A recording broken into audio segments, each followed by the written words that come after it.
اعوذ باللہ من الشیطان الرجیم، بسم اللہ الرحمن الرحیم۔ السلام علیکم ورحمۃ اللہ وبرکاتہ۔ خوش آمدید آپ تمام کا۔ آج جیسا کہ تھمبنیل سے اندازہ ہو گیا ہوگا، وہ عظیم کتاب کہ جس کا ہم آغاز کر رہے ہیں، کہ جو ذکر اہل بیت علیہم السلام اور ان کے معجزات کا ایک انمول خزانہ ہے، معجزات آل محمد۔ اگر آپ اس نورانی سفر میں ہمارے ساتھ رہنا چاہتے ہیں تو چینل کو سبسکرائب ضرور کریں، بیل آئیکن کو دبائیں تاکہ ہر آڈیو آپ کو موصول ہو سکے، اور اس کتاب کی جتنی بھی آڈیوز ہیں اس کے لیے آپ پلے لسٹ بنامے معجزات آل محمد میں جا کر ملاحظہ کر سکتے ہیں۔ آج انشاءاللہ کہ ہمارا اس کتاب کا حصہ نمبر 4 بیان کیا جائے گا، اور جہاں جس واقعے کو ہم نے اختتام کیا تھا اس کے بعد ہے سورج کا حضرت علیہ السلام سے ہم کلام ہونا اور آپ علیہ السلام پر سلام کرنا۔ ابو عبداللہ محمد بن عباس المعروف ابن حجام نے اپنی کتاب ما انزل اللہ فی اہل البیت من القرآن میں اپنی اسناد کے ساتھ جابر بن عبداللہ سے روایت کی۔ انہوں نے فرمایا، مدینے کی ایک گلی میں میری ملاقات عمار یاسر سے ہوئی۔ میں نے اسے رسول خدا صلی اللہ علیہ وآلہ وسلم کے متعلق پوچھا۔ انہوں نے کہا کہ آن حضرت اس وقت اپنی قوم کے سرداروں کے ساتھ مسجد میں بیٹھے ہوئے ہیں، اور آج عجیب بات یہ ہوئی کہ ہم نے صبح کی نماز ان کے ساتھ ادا کی۔ پھر جب سورج چڑھ آیا تو اس وقت علی مسجد میں آئے۔ نبی نے کھڑے ہو کر ان کی آنکھوں کے درمیان بوسہ دیا، انہیں اپنے قریب بٹھایا، یہاں تک کہ علی کے گھٹنے رسول کے گھٹنوں سے لگ رہے تھے، اور انہوں نے کہا، علی اٹھو اور سورج سے گفتگو کرو، وہ بھی تم سے گفتگو کرے گا۔ اہل مسجد نے تعجب سے کہا، کیا سورج علی سے باتیں کرے گا؟ کچھ حاسد تو آہستہ سے کہنے لگے، یہ تو ہر وقت اپنے ابن ام کے نام کو بلند کرنا چاہتے ہیں۔ علی اٹھے اور آپ نے سورج سے فرمایا، اے مخلوق خدا، تم کیسے ہو اور تم نے کیسے صبح کی؟ سورج سے آواز بلند ہوئی، میں خیریت سے ہوں اے برادر رسول، اے اول، اے آخر، اے ظاہر، اے باطن، اور اے وہ شخصیت کہ جو ہر چیز کو جانتی ہے۔ حضرت علی علیہ السلام رسول خدا صلی اللہ علیہ وآلہ وسلم کی خدمت میں حاضر ہوئے۔ نبی کریم نے تبسم فرمایا، کہا، تم مجھے بتاؤ گے یا میں تمہیں بتاؤں؟ حضرت علی علیہ السلام نے کہا، یا رسول اللہ، میں آپ کی زبان سے سننا چاہتا ہوں۔ نبی نے فرمایا، سورج نے تمہیں اول کہا ہے تو اس کی وجہ یہ ہے کہ تو اللہ پر ایمان لانے والا پہلا فرد ہے۔ سورج نے تمہیں آخر کہہ کر سلام کیا، اس کی وجہ یہ ہے کہ تم میرے غسل و کفن میں تم آخر تک شریک رہو گے۔ سورج نے تمہیں یا ظاہر کہا، اس کی وجہ یہ ہے کہ میرے پوشیدہ رازوں پر تو ہی غلبہ حاصل کرے گا۔ سورج نے تمہیں باطن کہہ کے سلام کیا، اس کی وجہ یہ ہے کہ تو میرے علم کو اپنے بطن میں سنبھال کے رکھے گا۔ علاوہ ازیں سورج نے تمہیں یا من ہوا بکل شیء علیم کہہ کے سلام کیا، تو اس کا مقصد یہ ہے کہ اللہ تعالی حلال، حرام، فرائض، احکام، تنزیل، تعویل، ناسخ، منسوخ، محکم، متشابہ اور مشکل کا جو بھی علم نازل کیا ہے، تم ان تمام علوم کے عالم ہو۔ اگر مجھے یہ خدشہ نہ ہوتا کہ میری امت کے لوگ تیرے متعلق وہ کچھ نہ کہیں کہ جو نصارہ نے عیسیٰ علیہ السلام کے متعلق کہا ہے، تو میں تیرے متعلق وہ کچھ کہتا کہ لوگ تیرے قدموں کی خاک اٹھا کر اسے ذریعہ شفا بنا لیتے۔ حضرت جابر کا بیان ہے کہ جب عمار مکمل واقعہ سنا چکے تو اتنے میں سلمان آ گئے۔ عمار نے کہا، سلمان بھی تم اس سے سن لو، تو سلمان نے بھی تمام واقعہ اسی طرح سے سنایا جیسا کہ عمار سنا چکے تھے۔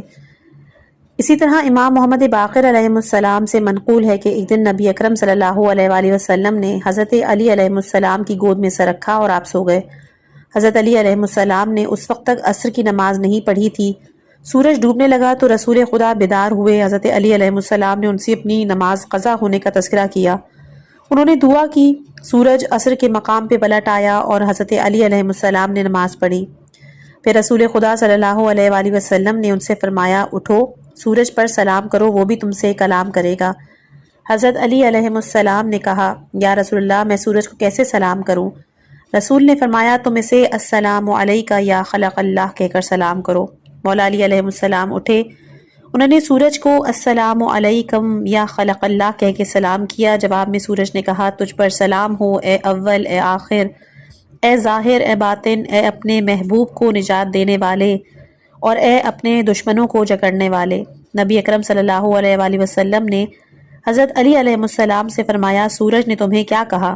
حضرت علی علیہ السلام نے سورج کی گفتگو حضور سے نقل کی تو آپ نے فرمایا، سورج نے سچ کہا ہے، اسی نے حکم خداوندی سے گفتگو کی تو ایمان لانے والوں میں تمام مومنین سے اول ہے، تو آخری وصی ہے کیونکہ میرے بعد کوئی نبی نہیں، تیرے بعد کوئی وصی نہیں ہے، اور تو اپنے دشمنوں پر غالب ہے۔ عربی زبان میں غالب کو ظاہر بھی کہا جاتا ہے، اور تو علم کو اپنے بطن میں محفوظ رکھنے والا ہے، تو میرے علم کا امین اور میرے رب کی وحی کا خزانہ ہے۔ تیری اولاد بہترین اولاد ہے، اور تیرے شیعہ قیامت کے دن خدا کے منتخب کردہ ہوں گے۔ ثاقب المناقب میں عبداللہ بن مسعود سے مروی ہے، اس نے کہا کہ ہم نبی کریم صلی اللہ علیہ وآلہ وسلم کے پاس بیٹھے تھے، اتنے میں علی ابن ابی طالب علیہ السلام مسجد میں داخل ہوئے۔ رسول خدا صلی اللہ علیہ وآلہ وسلم نے ان سے فرمایا، کیا تم خدا کے ہاں اپنی عزت کو ملاحظہ کرنا پسند کرو گے؟ حضرت علی علیہ السلام نے عرض کیا، جی ہاں یا رسول اللہ، میرے والدین آپ پر نثار۔ حضور نے کہا، کل میرے ساتھ چلنا اور سورج سے گفتگو کرنا، اللہ کے حکم سے سورج بھی تم سے کلام کرے گا۔ دوسرے دن ہم نے نماز فجر پڑھی، رسول نے علی کا ہاتھ پکڑا، مسجد سے باہر نکل آئے، سورج کے طلوع ہونے کا انتظار کرنے لگے۔ تمام مہاجرین و انصار نے ان کے گرد گھیرا کر لیا۔ جیسے ہی سورج طلوع ہوا، آن حضرت نے حضرت علی سے فرمایا، اس سے کلام کرو، اللہ کی طرف سے حکم ہے، وہ بھی تم سے کلام کرے گا۔ حضرت علی علیہ السلام نے سورج سے کہا، اے اللہ کا فرمان سن کر اطاعت کرنے والی مخلوق، تجھ پر سلام ہو اور اللہ کی رحمت اور برکتیں ہوں۔ اس کے جواب میں سورج نے کہا، آپ پر سلام اور اللہ کی رحمت اور برکتیں ہوں، اے بہترین وصی، آپ کو دنیا اور آخرت میں وہ نعمات عطا ہوئی ہیں جسے کسی آنکھ نے نہیں دیکھا، جسے کسی کان نے نہیں سنا۔ حضرت علی علیہ السلام نے فرمایا کہ مجھے کیا عطا ہوا؟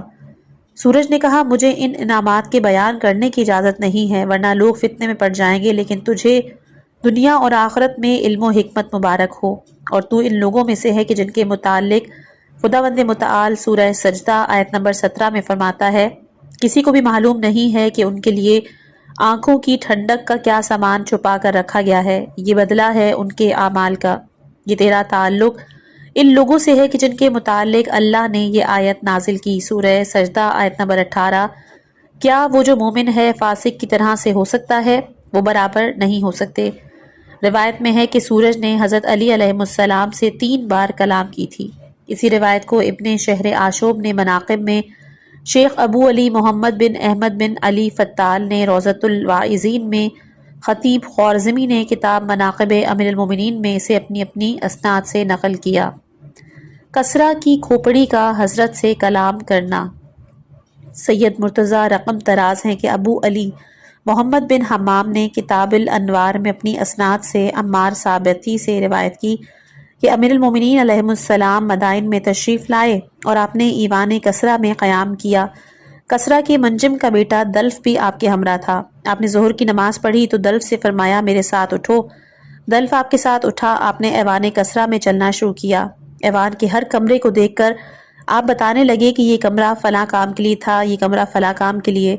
دلف نے کہا، خدا کی قسم آپ بالکل درست فرماتے ہیں۔ الغرض آپ نے پورا ایوان دیکھا اور اس کے متعلق معلومات فراہم کرتے گئے۔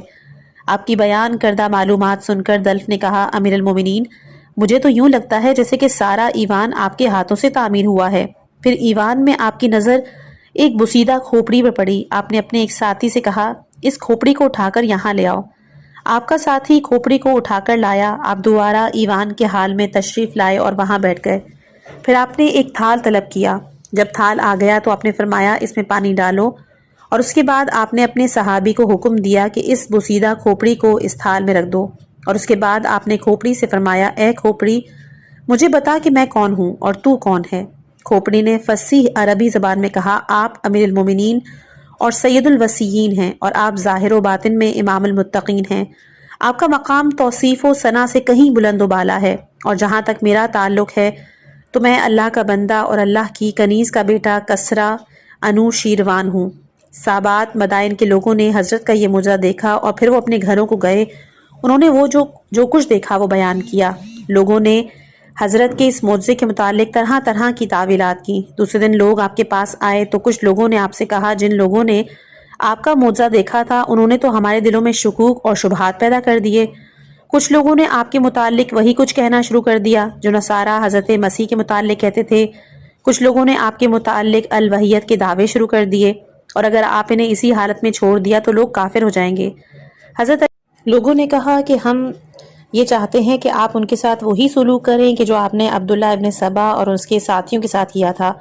جس طرح سے آپ نے انہیں آگ میں جلایا تھا اس طرح سے انہیں بھی آگ میں جلائیں۔ پھر آپ نے ان لوگوں کو بلایا کہ جو حضرت کو خدا کہہ رہے تھے، اور جب وہ آگ کے پاس جمع ہو گئے تو آپ نے ان سے فرمایا تم نے مجھے خدا کیوں کہا؟ اس کی وجہ کیا تھی؟ انہوں نے کہا کہ ہم نے دیکھا کہ آپ نے کھوپڑی سے گفتگو کی، اس نے بھی آپ سے گفتگو کی، اور یہ کلام اللہ کے علاوہ کوئی بھی سر انجام نہیں دے سکتا، اسی لیے اگر ہم نے آپ کو اللہ کہا ہے تو ہم نے کوئی غلطی نہیں کی۔ حضرت علیہ السلام نے ان سے فرمایا کہ اپنے نظریات سے باز آ جاؤ، خدا کے حضور توبہ کرو۔ انہوں نے کہا ہم اپنے نظریے سے رجوع نہیں کریں گے، ہم نے آپ سے جو بھی سلوک کرنا ہو کر لیں، آپ نے ہم سے جو بھی سلوک کرنا ہو کر لیں۔ یہ سن کر آپ نے اپنے ساتھیوں سے فرمایا کہ آگ روشن کرو۔ جب آگ روشن ہوئی تو آپ نے ان لوگوں کو جلتی ہوئی آگ میں ڈال دیا، وہ سب جل کر خاکستر ہو گئے۔ پھر آپ نے فرمایا کہ ان کی راکھ کو اٹھا کر ہوا میں اڑا دو۔ چنانچہ آپ کے ساتھیوں نے ان کی راکھ کو اٹھا کر ہوا میں اڑا دیا۔ الغرض انہیں جلائے ہوئے 3 دن گزر گئے۔ تیسرے دن اہل سابات حیران و پریشان ہو کر آپ کے پاس آئے اور کہنے لگے مولا خدا کے لیے دین محمد کو بچائیں، جن لوگوں کو آپ نے آگ میں جلایا تھا وہ صحیح سلامت خوبصورت شکل و لباس میں اپنے گھروں میں آ گئے ہیں۔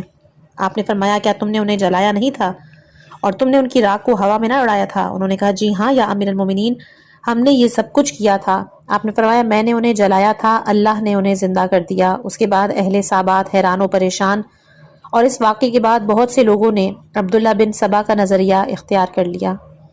شیخ برسی نے بھی اس واقعے کو نقل کیا۔ ایوان کا واقعہ لکھنے کے بعد انہوں نے لکھا کہ پھر آپ نے ایک بوسیدہ کھوپڑی کو دیکھا جو کہ وہاں ایک کونے میں پڑی ہوئی تھی۔ آپ نے اپنے ایک صحابی سے کہا اس کھوپڑی کو اٹھا لاؤ۔ اس کے بعد ایوان کسرا کے ہال میں تشریف لائے، آپ نے پانی بھرا تھال منگوایا، کھوپڑی کو اس میں ڈال کے کہا اے کھوپڑی، میں تجھے خدا کی قسم دے کر پوچھتا ہوں، مجھے بتا کہ میں کون اور تو کون؟ کھوپڑی نے فصیح زبان میں کہا آپ امیر المومنین سید الوصیین امام المتقین ہیں، جبکہ میں آپ کا غلام، آپ کی کنیز کا فرزند کسرا انوشیروان ہوں۔ امیر المومنین علیہ السلام نے اسے فرمایا تیرا کیا حال ہے؟ اس نے کہا امیر المومنین آپ پر سلام ہو، میں ایک عادل اور رعایا پر شفقت کرنے والا بادشاہ تھا، میں اپنی رعایا کے لیے مہربان تھا، میں ظلم پر کسی پر کبھی راضی نہیں ہوتا، البتہ میں دین مجوسی کا پیروکار تھا، جبکہ محمد مصطفیٰ صلی اللہ علیہ وآلہ وسلم بھی میرے دور حکومت میں پیدا ہوئے۔ ان کی پیدائش کے وقت میرے ایوان کے 23 کنگرے گرے تھے، میں نے ارادہ کیا تھا کہ ان پر ایمان لے آؤں، کیونکہ میں علماء کی زبانی یہ سن چکا تھا کہ وہ بڑے شرف و مرتبے کے مالک ہیں، وہ آسمانوں اور زمین پر یکساں محترم ہے، لیکن میں حکومت کی جھنجٹ میں پھنسا رہا اور اس طرف توجہ نہیں کی۔ یہ میری بد نصیبی کہ میں اتنی بڑی نعمت و منزلت سے محروم رہا، اگر میں ان پر ایمان لے آتا تو آج میں جنت میں ہوتا، لیکن مجھے ایمان کی دولت نصیب نہیں ہوئی۔ لیکن اللہ کا شکر ہے کہ اس نے مجھے دوزخ کے عذاب سے بچا لیا، کیونکہ میں عدل و انصاف کرنے والا حکمران تھا۔ اس وقت عملی طور پر تو میں دوزخ میں ہی ہوں، جبکہ آگ مجھ کو جلا نہیں سکتی۔ اے کاش اگر میں ان پر ایمان لایا ہوتا، آج میں بھی تمہارے ساتھ ہوتا۔ اے امیر المومنین، اے اہل بیت محمد کے سردار، یہ میری کہانی ہے۔ راوی کا بیان ہے کہ لوگ کھوپڑی کی یہ باتیں سن کر زار و قطار رونے لگے۔ پھر اہل سابات اپنے گھروں کو گئے، انہوں نے لوگوں کو واقعہ سنایا تو لوگوں نے امیر المومنین علیہ السلام کے متعلق اختلاف شروع کر دیا۔ مخلص افراد نے کہا کہ امیر المومنین اللہ کے عبد اور اس کے ولی ہیں اور رسول صلی اللہ علیہ وآلہ وسلم کے وصی اور جانشین۔ بعض افراد نے کہا نہیں وہ نبی ہیں، کچھ اور لوگوں نے کہا نہیں وہ رب ہیں۔ ان لوگوں نے عبداللہ بن سبا اور اس کے ساتھیوں کے نظریے کو قبول کر لیا، اور ان لوگوں نے کہا کہ اگر علی رب نہ ہوتے تو مردوں کو زندہ کیسے کرتے؟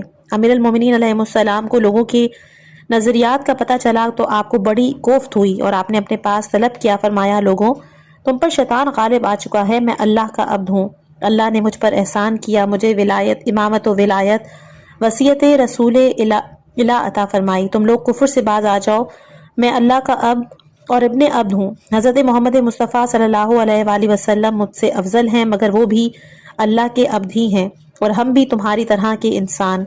آپ کی یہ تقریر سن کر کچھ لوگوں نے اپنے کفریہ عقائد سے توبہ کر لی اور کچھ اپنے باطل نظریے پر ڈٹ گئے۔ امیر المومنین علیہ السلام نے انہیں عقائد باطلہ سے باز آنے کی بڑی تلقین کی، لیکن انہوں نے اپنے عقیدہ چھوڑنے سے انکار کیا۔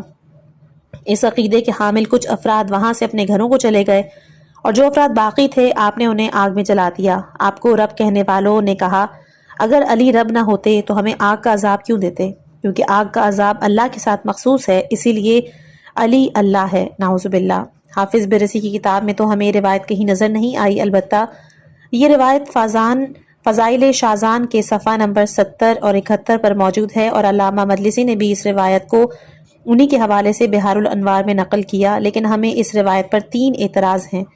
اس روایت میں کہا گیا کہ نوشیروان عادل بادشاہ تھا، جبکہ تاریخ کے اوراق اس کے مظالم اور سیاہ کارناموں سے بھرے ہوئے ہیں۔ اس روایت کے راوی مجہول الحال ہیں، اور تیسرا کہ رسول اکرم صلی اللہ علیہ وآلہ وسلم کے اعلان نبوت سے پہلے لوگ قوانین اسلام کے مکلف ہی نہیں تھے، اور اللہ اتمام حجت اور ارسال و رسل سے پہلے کسی کو عذاب ہی نہیں دیتا۔ ایک اور کھوپڑی کا حضرت علیہ السلام سے گفتگو کرنا۔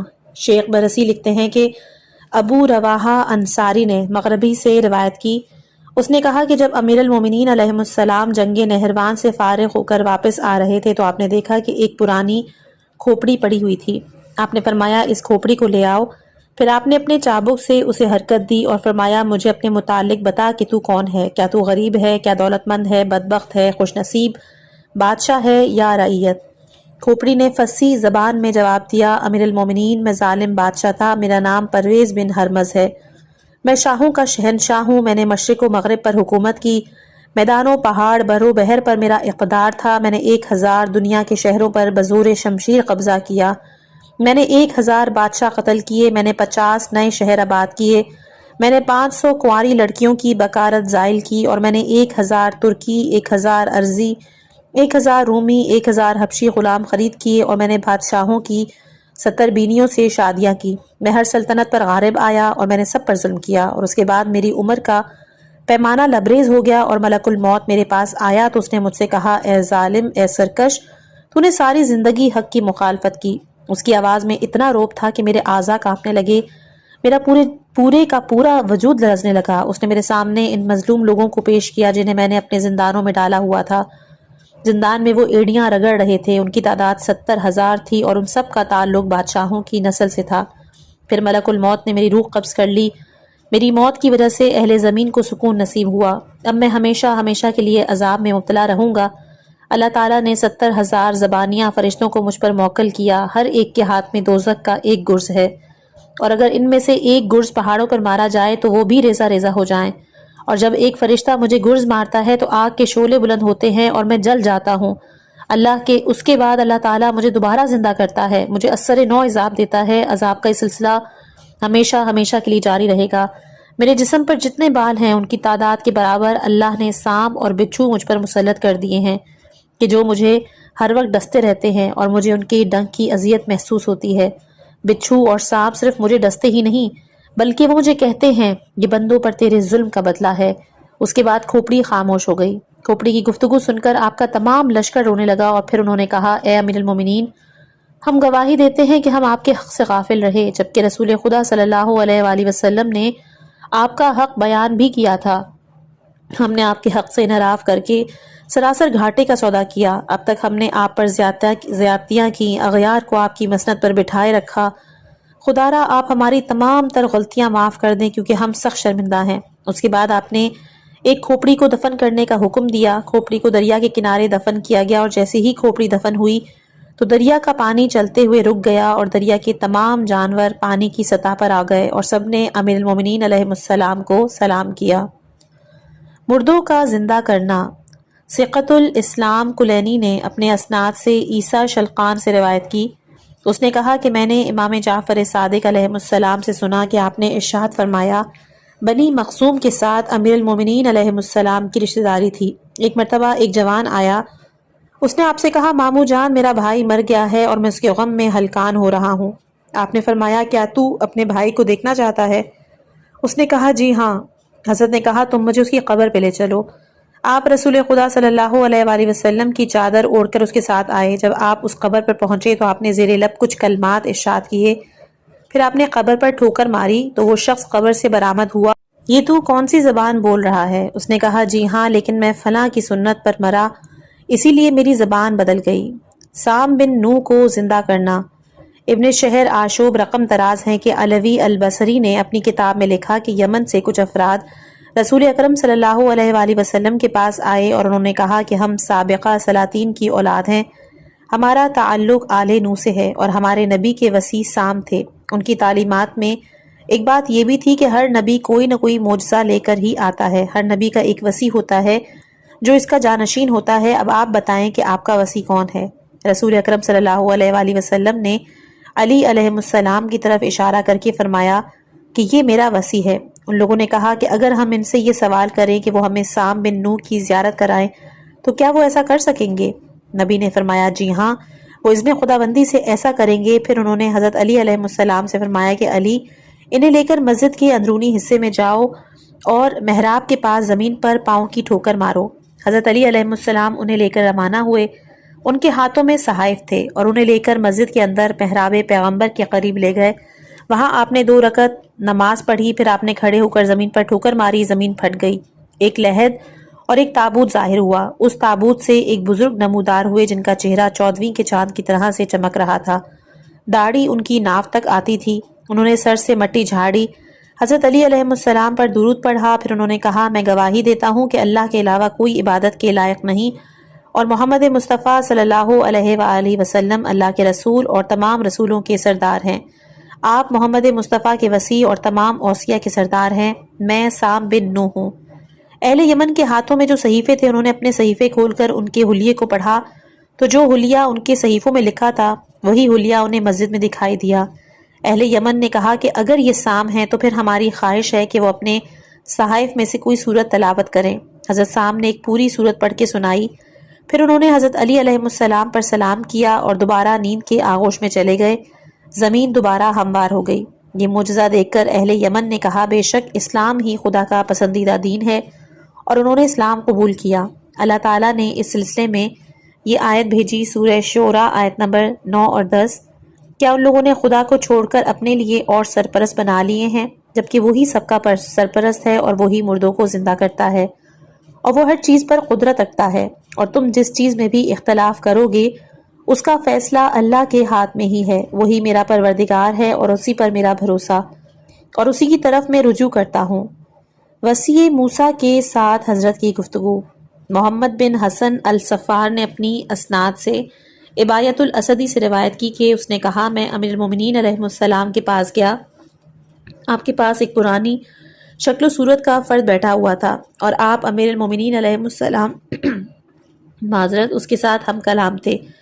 جب وہ شخص آپ کے پاس سے اٹھ کر گیا تو میں نے آپ سے پوچھا یہ شخص کون تھا جس نے آپ کو ہم سے بے توجہ کر دیا؟ آپ نے کہا یہ موسیٰ علیہ السلام کا وصی تھا۔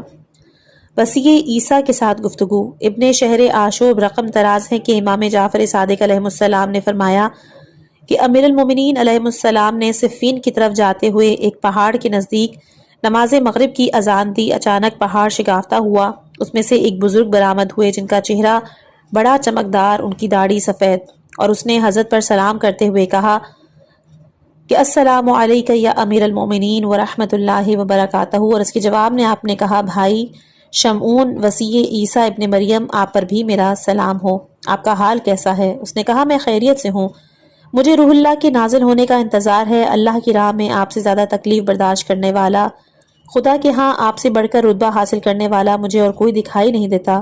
میرے بھائی آپ صبر کریں یہاں تک کہ کل اپنے حبیب سے جا کر ملاقات کریں۔ میں نے آپ کے ساتھی اوصیاء کو دیکھا کہ لوگوں نے ان پر بڑے ظلم کیے تھے، یہاں تک کہ بنی اسرائیل نے انہیں آروں سے چیرا، پھر بھی انہوں نے صبر کیا، لہٰذا آپ بھی ان مصائب و آلام پہ صبر کریں۔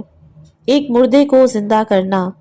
حافظ برسی لکھتے ہیں کہ جب امیر المومنین خوارج کی سرکوبی کے لیے روانہ ہوئے اور مقام سابات پر پہنچے تو آپ کے پاس آپ کا ایک شیعہ آیا اور اس نے آپ سے عرض کی مولا میں آپ کا شیعہ اور محب ہوں، میرا ایک بھائی تھا، مجھے اس سے بے حد محبت تھی۔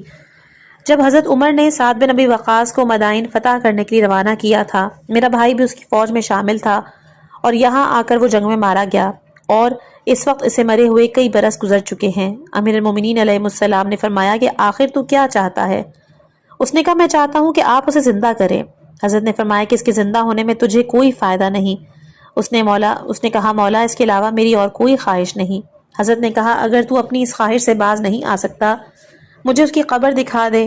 وہ شخص حضرت کو اس کی قبر پہ لے آئے۔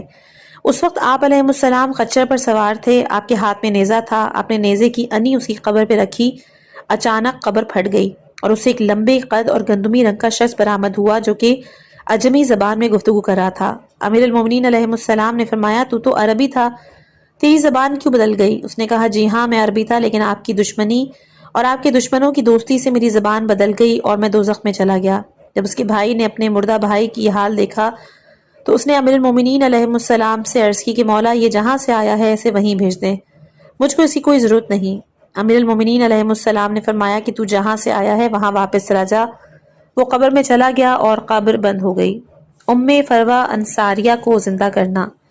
ثاقب المناقب میں حضرت سلیمان سے ایک طویل روایت منقول ہے جس کا خلاصہ یہ ہے کہ ایک انصاری خاتون جس کا نام ام فروہ تھا، وہ حضرت امیر المومنین علیہ السلام سے بے حد عقیدت اور محبت رکھتی تھی۔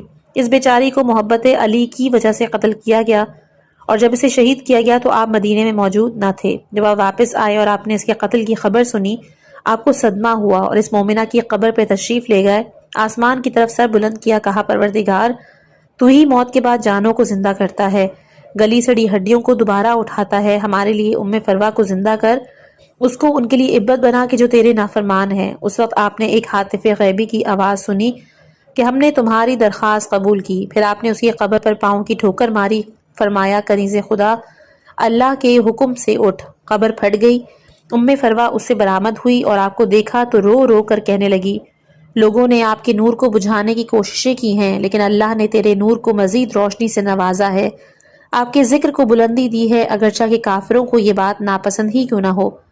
امیر المومنین علیہ السلام نے اس خاتون کو اس کے شوہر کے سپرد کیا کہ جہاں اسے 2 بچے پیدا ہوئے، اور وہ خاتون امیر المومنین علیہ السلام کی شہادت کے 6 ماہ بعد تک زندہ رہی۔ اپنے ایک مددگار کو زندہ کرنا۔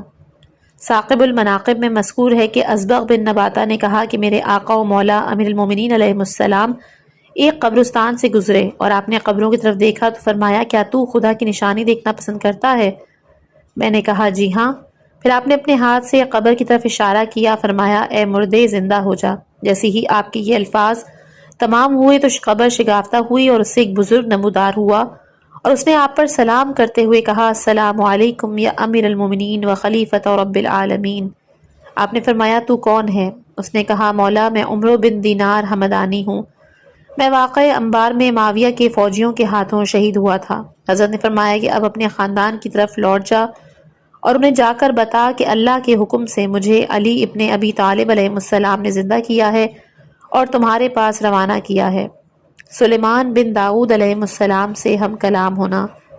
کتاب منہج التحقیق الی سواء الطریق میں حضرت سلمان فارسی سے مروی ہے، انہوں نے کہا کہ جب لوگوں نے خلیفہ دوم کی بیعت کی تو اس دن میں اور حسن و حسین، محمد حنفیہ، محمد بن ابی بکر، عمار بن یاسر، مقداد بن اسد کندی امیر المومنین علیہ السلام کے بیت شرف میں بیٹھے ہوئے تھے۔ اتنے میں حسن مجتبیٰ علیہ السلام نے حضرت سے عرض کی امیر المومنین سلیمان علیہ السلام نے اپنے پروردگار سے ایسی سلطنت مانگی تھی کہ جو ان کے بعد کسی کو عطا نہ ہو، تو کیا آپ کو بھی سلیمان ابن داؤد جیسی حکومت خدا نے عطا کی ہے؟ امیر المومنین علیہ السلام نے فرمایا کہ اس ذات کی قسم جس نے دانہ شگافتہ کیا، جانوں کو پیدا کیا، حضرت سلیمان نے اللہ سے سلطنت کا سوال کیا تھا، اللہ نے سوال قبول کیا تھا، تیرے والد کو اللہ نے وہ عظیم سلطنت دی ہے کہ جو آج تک تیرے نانا کے علاوہ کسی کو نصیب نہیں ہوئی۔ امام حسن مجتبیٰ علیہ السلام نے کہا ابا جان ہماری خواہش ہے کہ آپ اپنی سلطنت کا ہمیں بھی نظارہ کرائیں۔ امیر المومنین علیہ السلام نے فرمایا جی ہاں میں تمہاری خواہش پوری کرتا ہوں۔ پھر آپ کھڑے ہوئے، وضو کر کے 2 رکعت نماز ادا کی، اللہ تعالیٰ سے ایسے الفاظ میں دعا مانگی جو تمام حاضرین کی سمجھ سے بالا تر تھی۔ پھر آپ نے مغرب کی طرف اشارہ کیا تو فوراً ایک بادل آ گیا۔ آپ نے بادل سے فرمایا کہ حکم خداوندی سے نیچے آ جاؤ۔ اس کے بعد بادل نیچے آ گیا اور اس سے یہ آوازیں آ رہی تھیں میں گواہی دیتا ہوں کہ اللہ کے علاوہ کوئی معبود نہیں، حضرت محمد اللہ کے رسول اور آپ ان کے جانشین اور وصی ہیں۔ جس نے آپ کے متعلق شک کیا تو وہ نجات کے راستے سے بھٹک گیا۔ سلمان فارسی بیان کرتے ہیں اس کے بعد کسی چادر کی طرح سے وہ بادل بھی ہمارے لیے زمین پہ بچھ گیا۔ حضرت امیر المومنین نے ہمیں بیٹھنے کا حکم دیا، ہم اس بادل پر بیٹھے اور اس کے بعد آپ نے ایک اور بادل کی طرف اشارہ کیا اور وہ آپ کا اشارہ پا کر نیچے اترا۔ اس نے بھی وہی کلمات کہے جو پہلے بادل نے کہے تھے۔ امیر المومنین علیہ السلام اس دوسرے بادل پر سوار ہوئے، پھر آپ نے کچھ الفاظ ارشاد فرمائے اور بادلوں کو مغرب کی طرف چلنے کا حکم دیا۔ بادلوں کے نیچے ہوا آ گئی اور اس نے بادلوں کو آرام سے اٹھایا۔ جب میں نے امیر المومنین علیہ السلام کی طرف دیکھا تو آپ ایک کرسی پر تشریف فرما تھے اور آپ کے چہرے سے ایسا نور ساطع تھا جو کہ آنکھوں کو خیرہ کر رہا تھا۔ امام حسن مجتبی علیہ السلام نے عرض کی، ابا جان، سلیمان بن داؤد کی شاہی کا راز ان کی انگشتری میں مضمر تھا، اور امیر المومنین کی سلطنت کس چیز میں مضمر ہے؟ امیر المومنین علیہ السلام نے فرمایا، میں زمین پر خدا کی نگہبانی کرنے والی آنکھ ہوں، اور میں مخلوقات میں اس کی ترجمانی کرنے والی زبان۔ میں اللہ کا وہ نور ہوں جسے بجھایا نہیں جا سکتا، اور میں خدا تک پہنچنے کا دروازہ ہوں اور بندوں پر اس کی حجت۔ پھر آپ نے فرمایا، کیا تم سلیمان ابن داؤد کی انگشتری دیکھنا پسند کرو گے؟ ہم نے کہا، جی ہاں۔ اس کے بعد آپ نے اپنا ہاتھ اپنی جیب میں ڈالا اور سونے کی ایک انگوٹھی خالی جس میں سرخ یاقوت کا نگینہ جڑا ہوا تھا اور اس پر تحریر تھا محمد و علی۔ سلمان کہتے ہیں، یہ دیکھ کے ہم نے تعجب کیا۔ امیر المومنین علیہ السلام نے ہمارے تعجب کو بھانپ کے کہا، تم لوگ کس چیز سے تعجب کر رہے ہو؟ میرے متعلق تعجب کی گنجائش ہی نہیں۔ آج میں تمہیں وہ عجائبات دکھاؤں گا جو تم نے کبھی نہیں دیکھی ہوں گے۔ سلمان نے اس سفر کے بہت سے واقعات بیان کیے، پھر کہا کہ حضرت نے فرمایا، کیا تم سلیمان ابن داؤد کو دیکھنا پسند کرو گے؟ ہم نے کہا، جی ہاں۔ پھر آپ ہمیں اپنے ساتھ ایک باغ میں لے گئے۔ ہم نے اس سے بہتر باغ کبھی نہیں دیکھا تھا۔ اس میں ہر طرح کے پھل موجود تھے، اس میں نہریں بہہ رہی تھیں، پرندے درختوں کی شاخوں پر چہچہا رہے تھے۔ جب پرندوں نے آپ کو دیکھا تو انہوں نے آپ کے گرد چکر لگانے شروع کیے۔ ہم باغ کی سیر کرتے ہوئے باغ کے درمیان پہنچے، وہاں ایک تخت بچھا ہوا تھا جس پر ایک جوان سویا ہوا تھا اور اس نے اپنا ہاتھ سینے پہ رکھا ہوا تھا۔ امیر المومنین علیہ السلام نے اپنی جیب سے انگشتری نکال کر اس کی انگلی میں پہنائی تو وہ فوراً بیدار ہوا اور اس نے آپ کو سلام کیا۔ امیر المومنین اور رب العالمین کے رسول کے وسیع آپ پر سلام ہو۔ خدا کی قسم، آپ صدیق اکبر اور فاروق اعظم ہیں۔ جس نے آپ سے وابستگی اختیار کی وہ کامیاب ہوا، اور جو آپ سے پیچھے ہوا وہ ناکام ہوا، اور اس نے خسارہ اٹھایا۔ میں نے اللہ تعالیٰ کو تم اہل بیت کا واسطہ دے کر حکومت طلب کی تھی اور اللہ نے مجھے عطا فرمائی۔ سلمان کہتے ہیں کہ جب میں نے سلیمان بن داؤد کی کلام سنی تو میں امیر المومنین علیہ السلام کے قدموں میں گر کر ان کے بوسے لینے لگ گیا۔ میں نے ولایت اہل بیت کی دولت کے حصول پر اللہ تعالیٰ کی حمد و ثنا کی، اور میرے ساتھیوں نے بھی ایسے ہی کیا۔ اس روایت کا ایک حصہ یہ ہے کہ سلمان کہتے ہیں، ہمارا گزر ایک پہاڑ سے ہوا جہاں دو قبریں دکھائی دی۔ ان قبروں کے درمیان ایک جوان نماز پڑھ رہا تھا۔ ہم نے امیر المومنین سے اس جوان کے متعلق پوچھا تو آپ نے کہا، یہ صالح نبی ہیں اور یہ قبریں ان کے والدین کی ہیں۔ وہ ان قبروں کے درمیان بیٹھ کر اللہ کی عبادت کرتے ہیں۔ جب صالح کی نظر آپ پر پڑی تو وہ شدت اشتیاق سے رونے لگے اور آپ کو گلے سے لگایا۔ ہم نے ان کے رونے کا سبب پوچھا تو انہوں نے کہا کہ امیر المومنین روزانہ صبح کے وقت یہاں سے گزرتے تھے، کچھ دیر کے لیے میرے پاس بیٹھا کرتے تھے، میں ان کے چہرے پر نظر کرتا جس سے میری عبادت میں اضافہ ہو جاتا۔ پچھلے 10 دنوں سے آپ نہیں آئے۔ مدرکے کو زندگی دلانا۔ سید مرتضیٰ رحمۃ اللہ علیہ نے عیون المعجزات میں اپنی سند سے حضرت میثم تمار سے نقل کیا کہ انہوں نے فرمایا کہ میں مسجد کوفہ میں حضرت امیر المومنین علیہ السلام کی محفل میں بیٹھا ہوا تھا۔ اس محفل میں عرب کے سردار بھی بیٹھے تھے اور حضرت اس مجمع میں یوں چمک رہے تھے جیسے کہ چاند ستاروں کی جھرمٹ میں چمکتا ہے۔ اتنے میں مسجد کوفہ میں ایک شخص داخل ہوا جس نے ریشمی عبا پہنی ہوئی تھی۔ اس نے زرد رنگ کا امامہ باندھا ہوا تھا اور اس نے 2 تلواریں حمائل کر رکھی تھیں۔ اس نے محفل میں کسی پر سلام نہ کیا۔ لوگ گردنیں اٹھا کر اس کو دیکھنے لگے، جبکہ امیر المومنین علیہ السلام نے سر اٹھا کر اسے دیکھنا تک پسند نہ کیا۔ پھر اس نے بلند آواز سے کہا، اس کی زبان کسی تیز تلوار کی طرح سے کاٹ دار تھی، تم میں سے وہ کون ہے جو میدان شجاعت کا مشتبہ، فصاحت و بلاغت کا شاہ سوار اور قناعت کی قمیض پہنے ہوئے ہے؟ تم میں سے کعبے کا مولود، بلند اور صاف کرم میں معروف کون ہے؟ تم میں سے وہ کون ہے جس کے سر کے بال تھوڑے ہیں، جس کے اساس مستحکم اور عظیم بہادر اور سانسوں کو تنگ کرنے والا اور قصاص لینے والا کون ہے؟ تم میں ابو طالب کی شاخ تازہ، صاحب ہیبت دلیر، صحیح نشانے پر لگنے والا تیر کون اور علم تقسیم کرنے والا، درست جواب دینے والا کون ہے؟ تم میں سے وہ کون ہے جس نے محمد کی مدد کی، محمد کی حکومت قائم کرنے میں جس نے کلیدی کردار ادا کیا اور جو محمد کی شان بلند کرنے میں مرکزی کردار کا حامل رہا؟ تم میں وہ کون ہے جس نے عمر ابن عبدود اور عمرو بن اشس کو قتل کیا، اور وہ کون ہے جس نے عمرو بن معدی کرب اور عمرو بن سعید النانی کو بدر میں قید کیا تھا؟ اس وقت امیر المومنین علیہ السلام نے فرمایا، اے سعید بن فضل بن ربی بن مدرکہ بن سلیب بن اشس بن ابل سمعمہ بن اہیل بن فزارہ بن وحیل بن عمرو والدنی، وہ میں ہوں۔ جب نو وارد نے اپنا نام اور شجرہ نسب سنا تو کہا لبیک یا علی۔ حضرت نے کہا جو مجھ سے پوچھنا ہو پوچھ لے، کیونکہ میں اللہ کا خزانہ نیکی میں مشہور فرد ہوں۔ میں وہ ہوں جس سے ہر دور میں سخت چٹانیں ٹکراتی ہیں اور میری عظمتوں کی گواہی بادل دیتے ہیں۔ میں وہ ہوں جس کی اللہ نے کتاب میں تعریف کی ہے۔ میں قاف والقرآن مجید ہوں، میں بنا عظیم ہوں، میں صراط مستقیم ہوں، میں صاحب علم اور صاحب حکمت، اور میں بلند و بالا شخصیت کا مالک ہوں۔ ہر کتاب نے میری فضیلت کی گواہی دی ہے اور تمام اہل عقل نے میرے علم کی شہادت دی۔ میں رسول خدا کا بھائی اور ان کا داماد علی ہوں۔ پھر اعرابی نے کہا ہم نے سنا ہے کہ آپ مردوں کو زندہ کرتے ہیں، زندوں کو مارتے ہیں، آپ اغنیا کو مفلس، مفلسوں کو غنی بناتے ہیں، آپ زمین پر فیصلے جاری کرتے ہیں، کوئی حریف آپ کا مقابلہ نہیں کر سکتا، کوئی مد مقابل آپ کے برابر نہیں آ سکتا۔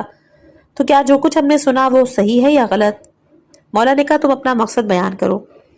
کہا میں اپنی قوم میں عقیمہ کے 60,000 افراد کا نمائندہ بن کر آپ کے پاس آیا ہوں۔ میں اپنے ساتھ ایک میت لایا ہوں جو کہ کچھ عرصہ قبل مرا ہے، اور اس کی موت کے سبب میں میری قوم میں اختلاف پیدا ہوا، اور وہ میت اس وقت مسجد کے دروازے پر موجود ہے۔ اگر آپ نے اس مردہ کو زندہ کر دیا تو ہمیں یقین ہو جائے گا کہ سچے اور نجیب الاصل ہیں، اور ہم دل کی گہرائیوں سے آپ کی زمین پر حجت خدا تسلیم کریں گے۔ اور اگر آپ نے ایسا نہ کیا تو میں اس میت کو اٹھا کر اپنی قوم کے پاس لے جاؤں گا، اور ہمیں پتہ چل جائے گا کہ آپ کے دعوے غلط ہوتے ہیں، اور آپ ان باتوں کا دعویٰ کرتے ہیں کہ جن پر آپ کو قدرت نہیں۔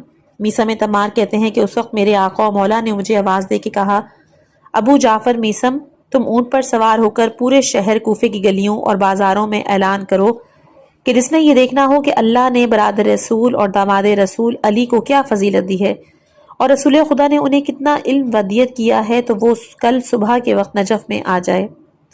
میثم کہتے ہیں کہ میں نے امیر المومنین علیہ السلام کے حکم کی تعمیل کی اور پورے کوفے میں حضرت کے فرمان کی منادی دی۔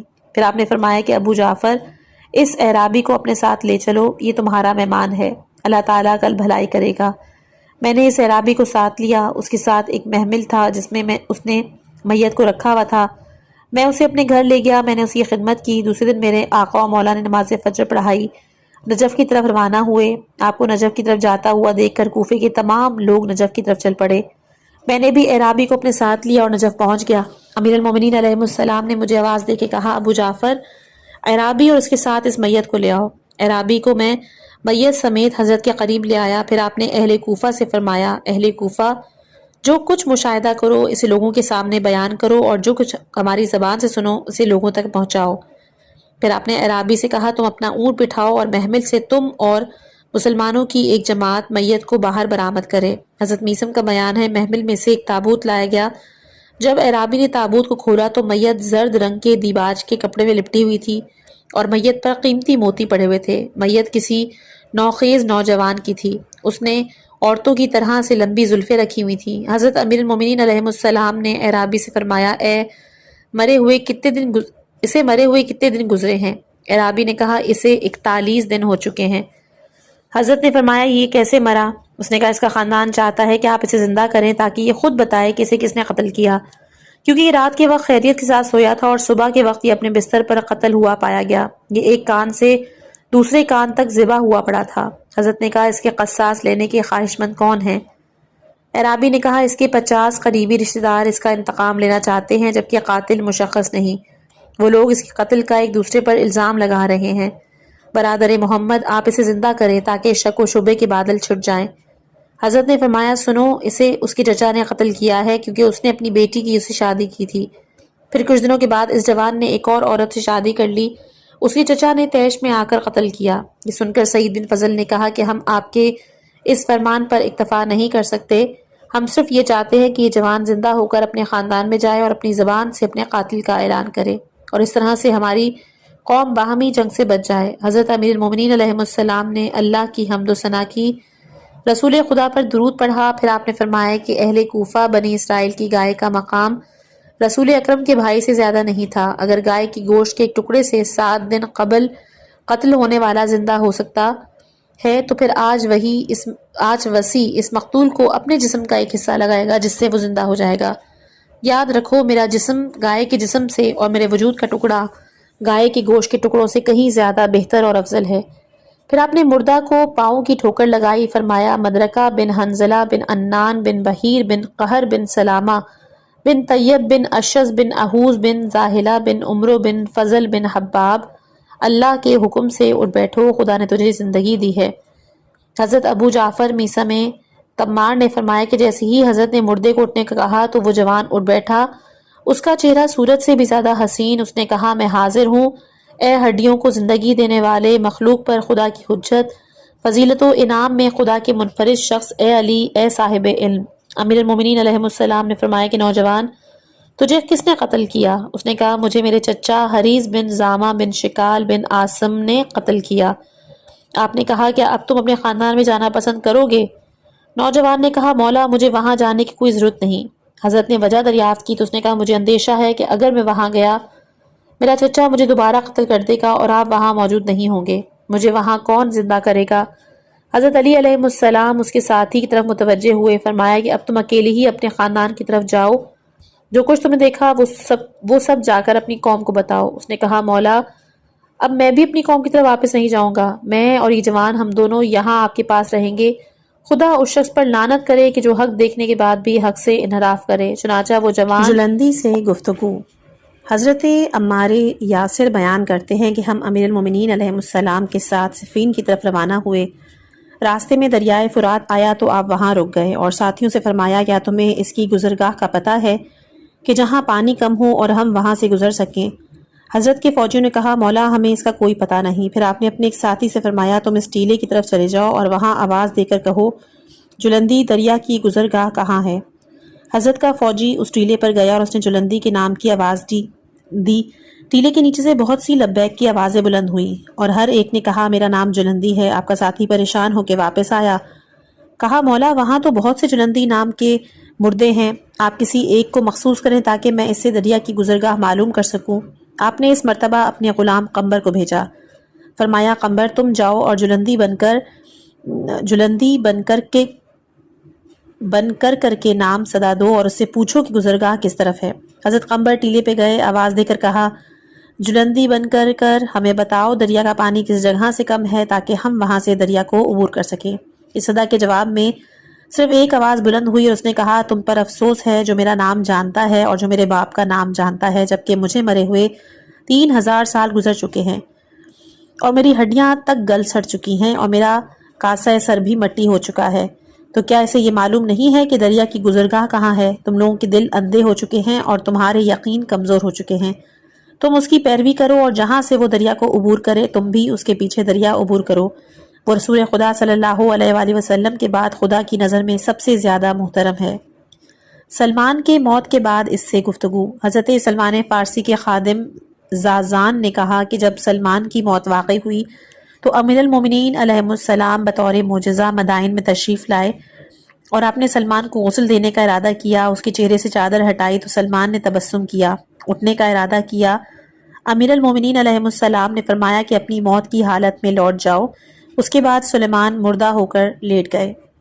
گنہگار محب کا واقعہ کہ جسے آگ نہ جلا سکی۔ حضرت عمار ابن یاسر سے روایت ہے کہ امیر المومنین علیہ السلام دارالقضاء میں تشریف فرما تھے کہ اتنے میں ایک شخص آیا، اس نے کہا مولا میرا نام صفوان بن اکھل ہے اور میں آپ کا شیعہ ہوں، مجھ پر گناہوں کا بوجھ ہے، آپ مجھے میرے گناہوں سے پاک کریں تاکہ آخرت کے عذاب سے محفوظ رہ سکوں۔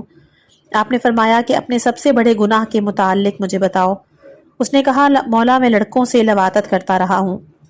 حضرت نے فرمایا اس کے لیے 3 سزاؤں میں سے کسی ایک سزا کا انتخاب کرو، اگر چاہو تو میں تجھے ذوالفقار سے قتل کر دوں، دوسرا اگر چاہو تو تم پر ایک دیوار گرا کر تجھے تیرے گناہ سے پاک کروں، تیسرا اگر چاہو تو پھر لکڑیوں کے ڈھیر میں تجھے بٹھا کر لکڑیوں کو آگ لگا دوں تاکہ تم اس میں جل جاؤ، کیونکہ تو نے جو فعل کیا ہے اس کی ان 3 میں سے ایک سزا ہے۔ اس شخص نے کہا اے مولا ان میں سے آگ میں جل کر مرنا زیادہ مشکل ہے، میں اس مشکل سزا کو ہی اپنے لیے منتخب کروں گا۔ حضرت نے فرمایا عمار 1000 لکڑیاں جمع کرو اور کل انشاءاللہ کہ میں اسے آگ میں جلاؤں گا۔ پھر آپ نے اور تمہیں جو نصیحتیں کرنی مقصود ہوں وہ وصیتیں کر لو اور کل میرے پاس آ جانا، میں تجھے سزا کے ذریعے سے گناہوں سے پاک کروں گا۔ وہ شخص اپنے گھر کو چلا گیا، اس نے اپنی وصیتیں نصیحتیں کی اور اس نے اپنا مال اپنی اولاد میں شریعت کے مطابق تقسیم کیا۔ پھر دوسرے دن نماز فجر کے وقت وہ شخص واپس آ گیا۔ امیر المومنین علیہ السلام نے عمار سے فرمایا کہ تم شہر کوفہ میں ندا دو کہ لوگوں آؤ اور آ کر اپنی آنکھوں سے دیکھو کہ علی اپنے ایک گنہگار شیعہ کو کس طرح سے آگ میں جلاتا ہے۔ جب اہل کوفہ نے یہ اعلان سنا تو انہوں نے ایک دوسرے سے کہا کہ ہم نے تو یہ سنا ہے کہ علی کے شیعوں اور محبوں کو آگ نہیں جلاتی، اور یہ بھی شیعہ ہے، پتہ نہیں اسے آگ کیسے جلائے گی۔ حضرت عمار کا بیان ہے کہ امیر المومنین علیہ السلام نے اس شخص کو بٹھایا، اس پر 1000 لکڑیاں چن دی، اس کے ہاتھ میں چکماک کی لکڑی پکڑوا کر فرمایا کہ اب تم اس سے آگ خود ہی روشن کرو، اگر تو علی کا شیعہ اور محب ہوگا تو آگ تجھے نہیں جلائے گی، اور اگر تو علی کا مخالف ہوگا آگ تجھے جلا کر خاکستر بنا دے گی اور تیری ہڈیوں تک کو جلا دے گی۔ اس شخص نے آگ جلائی، آگ کی وجہ سے اس پر پڑی ہوئی تمام لکڑیاں جل کر خاکستر ہو گئیں، جبکہ اس شخص کے کپڑوں تک کو آگ سے کوئی نقصان نہ پہنچا اور وہ اس آگ سے صحیح سلامت باہر آیا۔ امیر المومنین علیہ السلام نے فرمایا کہ خدا کے ساتھ دوسروں کو شریک کرنے والوں نے جھوٹ کہا اور وہ بہت بڑی گمراہی میں مبتلا ہوئے، انہوں نے سخت خسارے کا سودا کیا، میں ہی جنت و دوزخ کے تقسیم کرنے والا ہوں۔ رسول خدا صلی اللہ علیہ وآلہ وسلم نے کئی بار مجھ سے یہ جملے فرمائے تھے۔ عمار بن تغلبہ نے کیا خوب کہا تھا کہ علی کی محبت ڈھال ہے، علی جنت و دوزخ کے تقسیم کرنے والا ہے، وہ محمد مصطفیٰ کا برحق وسیع ہے اور وہ انسانوں اور جنات کا امام ہے۔ اس کے بعد ایک واقعہ ہے ایک کتے کا ناصبی کو زخمی کرنا کہ جو انشاءاللہ اپنی آنے والی اگلی آڈیو میں بیان کیا جائے۔ امید ہے کہ آج کا یہ حصہ آپ کے ایمان میں اضافے کا باعث بنا ہوگا۔ آخر میں دعا ہے کہ باری تعالیٰ ہمیں اہل بیت اطہار علیہ السلام کی سچی محبت، ان کے نقش قدم پر چلنے کی توفیق عطا فرمائے۔ پروردگار ہماری تمام جائز مقاصد میں ہمیں کامیابی عطا کر، ہماری پریشانیوں کو دور فرما، ہمیں اپنے حفظ و امان میں رکھ، آمین یا رب العالمین۔ والسلام علیکم ورحمۃ اللہ وبرکاتہ۔